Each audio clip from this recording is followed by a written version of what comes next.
operational excellence. This is when keeping everything running efficiently, but making sure the operations, here, you can put it right here for us. Okay. Is making sure that the operations are running effectively. This involves the people. So where are my people? What are they doing? Where is all my equipment? How do I make sure that the operations are running effectively to make a profit? The next thing they need to do is they need to make sure that the operations are sustainable. So with the added pressures of CO2 emissions and reducing those emissions, they need their equipment, they need the facilities to be more carbon neutral. And so we have solutions over there that are looking at that. Now, what brings it all together is the mine-to-market integration. It's often called a MOM, Mining Operations Management. What this does is it's a system to make sure that the operations team and the lead of the mines can see everything and how it's operating. So between these four pillars, this is what our customers are trying to solve. A lot of Rockwell's core technology that we've always sold is in the middle. That's our drives, our control systems, all of the kind of the core products that we have. And then the software takes the data coming from all of these and other manufacturers' equipment and brings it all together to be able to show it into, kind of a holistic view here. So this is kind of the way the booth's lined out to show, the different areas where people are having challenges. We can dig into any of them that you would like. That was just kind of a quick overview of the layout. Yeah. And we have, also you see over here the ClearPath Husky Observer robot. Rockwell recently purchased and they had a division called ClearPath. ClearPath makes Husky Observer. So this is a robot outfit with sensors. So all of that area in yellow and down that you see, the color yellow down, is a standard base. Everything above it can be customized based off of the need that the customer has, that the mining company has for the robot. It could be visual, infrared, vibration, safety.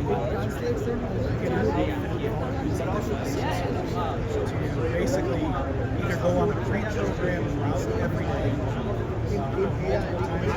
or it can be used to go identify problems with manufacturing.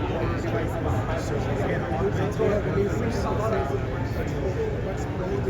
we've actually outfitted some inspection equipment. So you see out into the distance, we've got a giant loader that's out there, the giant dump truck that's out there, earth mover. These are being used to inspect underneath of it for hydraulic line failure. So they can go in and look and know exactly where to look, and it can detect visually if there's a leak in a hydraulic line, and that tells maintenance to go fix it. So it keeps the people from going underneath of there, and just keeps people safer, and you send the right people to go fix it at the right time. Yeah, so what we do is we manufacture hardware and software that the mining, from an operations perspective, the operational technology perspective, we help enable them to take what they do of doing the mining all the way up to getting the data from the sensors in the field to the people that need to make decisions on where are we moving product. Are we, meeting our goals for today for throughput? Are we doing it reliably? Are we doing it in a sustainable way? And are we making money on it? So they optimize all of that together. Some of the biggest challenges with mining operations is water. Because they're using water either to carry minerals in a slurry, or they're encountering water as they're doing their mining operations. They'll hit moisture. What they do with that, what a miner does with that water is critically important for sustainable operations and making sure that they're not damaging the environment around the mine. So we have a company that we've partnered with. They get into the water analysis. Where is it coming? Where is it going to? How much of it is there? Is it clean? and being able to track all of that throughout the entire operation.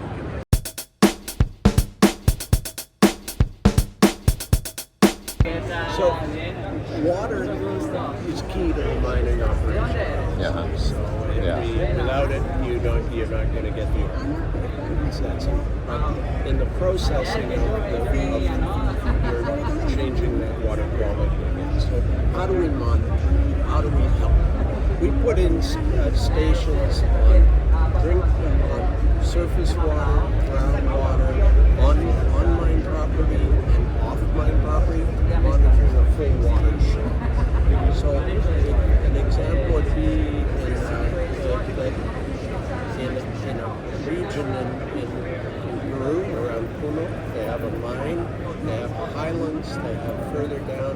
They need to monitor throughout the watershed as well as on the mine site. Yeah. That data, we have a system known as the AquaHive, which is sensor agnostic. We bring in data from various sensors into it. In this case, we have a weather station attached to it. We bring that data in. The data is sent by either cell phone or satellite telemetry to the cloud. We have an AWS cloud, and then we have a dashboard associated. From there, this dashboard is customizable by the clients. So they can calculate parameters and various types of parameters, but ultimately it gives transparency of data to the mine as well as to communities nearby. And where we tie in with Rockwell beautifully is we have an API that brings the data into that data mosaics, a fixed system throughout. So it's pulled right into the mine management property, which is beautiful. Because often these systems are not fully properly integrated. Well, if we think about the regions, waters, they're in a watershed, mines exist in a watershed, they impact through their processing of ore, there's a potential to impact the river systems or the groundwater, the drinking water of the communities, and we provide that transparency, the ability to operate. So they're not even, mines don't get bit as easily when people know what things, what's happening. But we provide the mines with full water balance monitoring capability, a variety of things like that. Have I addressed what you wanted me to do? Yeah. So I think the key is, you have, kind of the message I showed you before. We have lots of sensors. In this case, it's about the water quality, the volume of the water.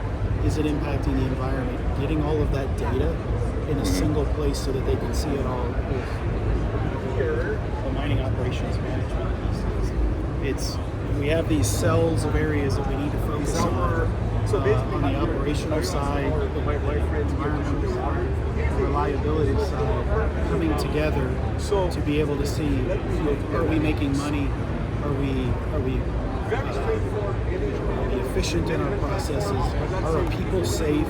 Are we meeting our requirements for regulations and things with the environment? All of that kind of comes together.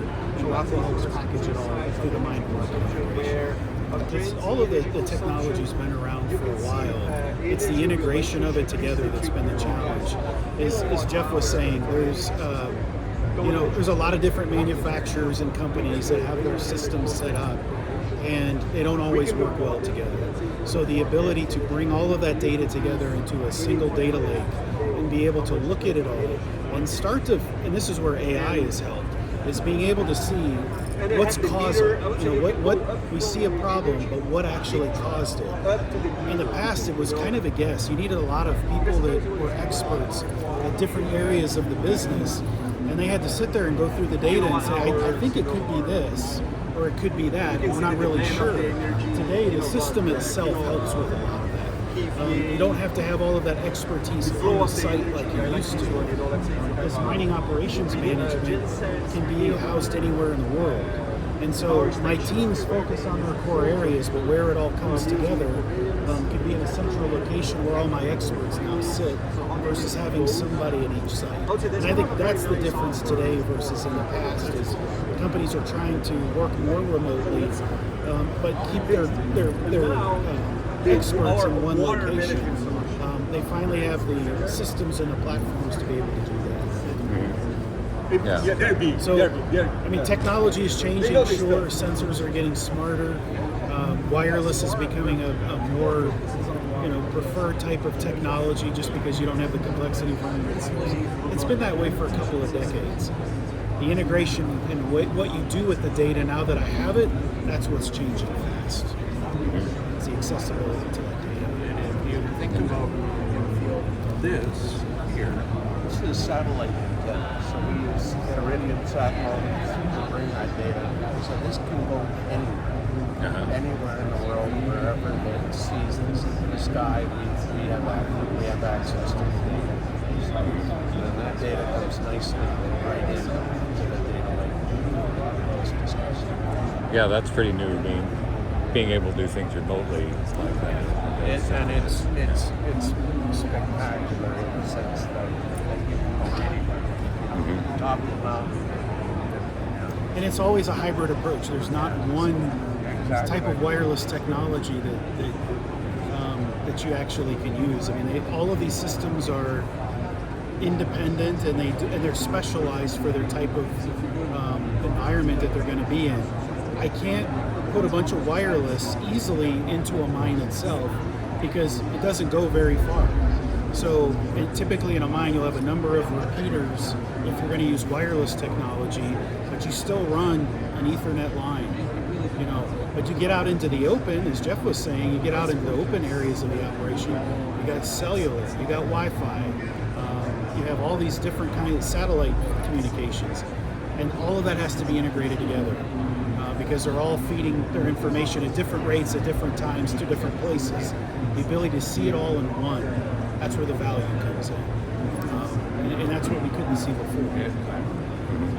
When we look at the western part of the United States, the amount of infrastructure needed to support the mining operation is difficult because it's not, the earth did not apply the minerals or put them in the place that was the easiest to get to. Typically it's really hard. So all of this connectivity helps a lot. If you think if I have a remote mining operation and something goes down, I don't, in the past, I knew it went down, and I had to send somebody out to that location, which is typically remote and hard to get to and could be dangerous. They go out there, they assess the situation, they identify they need a part, they need something to fix this thing, this piece of equipment. They got to now go back, get those parts, they got to come back and fix it, and then they got to go back and do their write-up of their work order. Today, with asset reliability, I can now assess all of that remotely and send the worker in one time to go fix it, and it's done right the first time, it's done speedily, so I know exactly what I need to do, and then my operation stays up and running. So that's the difference. Let me show you a sensor. Okay. This is something new that we've So when I have the sensors, this is a power scavenging sensor. So I can attach this to anything that's vibrating. And this is the antenna. And so wherever I attach this, those vibrations are what power the sensor.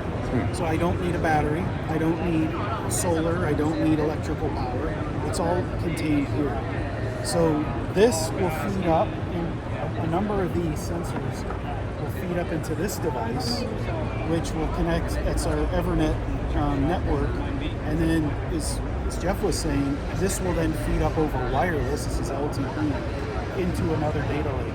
But they're all over. We have wireless sensing for vibration, we have it on electrical for critical loads, we can do electrical signatures with our AI products like Guardian AI that will tell you how a motor is performing over its life. So it takes an initial signature when you first put it in and install it, and it says this is the baseline. Any variation after that, it can start to show decay and challenges and problems with the motor. I can watch that before, typically it was run to failure. I'll run it till it falls apart. Now I can start to see before it fails, I can actually have this electronic sensor send a signal into my system, and it will say, this needs to be looked at, here's what it looks like, here's what the signature looks like. A technician can decide, do I need to replace it, or can I repair it? But he's doing that remotely, so he'll go visit this one time, and it'll be fixed at that point. Versus the, this could be in the middle of anywhere, and make it difficult to get to. He can do it right the first time, and that goes for any of us. So this is where the technology is going, is to be able to assess and fix it at the right time. Another challenge that's going on in the industry is, and we've been talking about this for a long time, 10, 15 years, is the expertise is retiring. We have a lot of people that are coming into the industry new, and they're smart people, but they don't have the experience of how all this was installed. We've developed tools, this is something Rockwell has, that will, it's called augmented reality. And so I have a working unit, and I have a mock-up of the system here on a tablet, where I can start to go through and look at the maintenance items on this ball mill, and I can see, I've got a liner life alert. It's only got 10 days, and so that I can send a signal into my maintenance system that says we need to get this thing fixed. And I can also start to look at, should I even run it, or should I turn it off, because I don't want to do permanent damage. This is a very expensive piece of equipment. So I can look at how well it's performing. I can look at its attachment to the control system, and do I have the proper connections there? What is the drive that's turning this thing? What is that doing? And so all of this intelligence is something that somebody needed experience with. A newer technician can take this and get some help, from the maintenance system. Yeah. So this is all the new things that are helping mining companies do what they need to do with fewer people and increase their reliability and how well they operate.